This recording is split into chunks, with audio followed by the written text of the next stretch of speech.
Hello, y'all. I legit just came back from Head in the Clouds. I'm tired. But you know what? We're gonna be checking out some K-pop. So today on Twitch right now at 5:30 p.m. PST, which I'm live right now, we're gonna be checking out SOMI, the BOYZ, RIIZE, XIKERS.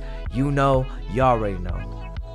There's a lot we gotta check out. There's a lot of comeback sets coming out basically in August. It's like it just keeps on coming. Like it doesn't stop. The cycle never stops. If you never checked out any of my live streams, come through right now. If you don't have time, just come here and say hi. I always love a good like hi, bye, I can't stay. But today we're gonna be checking out a bunch of K-pop. We're live right now on Twitch if you haven't already. If you don't know, I do live stream on Twitch, but I also upload it on YouTube as well, my reactions. So if you do miss my stream, which you know, life happens, you'll have another way of watching it on YouTube. I'll probably post it on YouTube.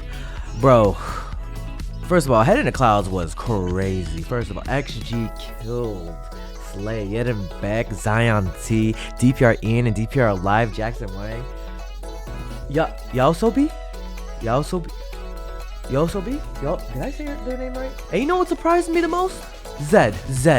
Yes, Zed. I'd never seen him live, but I knew so many songs. And it was lit. You already know. Go follow Dre Day for more content. I'm probably gonna post a lot more vlog footage over there for my time ahead in the clouds. Anyways, without further ado, live right now on Twitch. Go check it out, and I'll see you guys there. Alright? Peace. Hey! You better subscribe. If you want more content, catch me on Twitch on Jrekml. I'm there every day.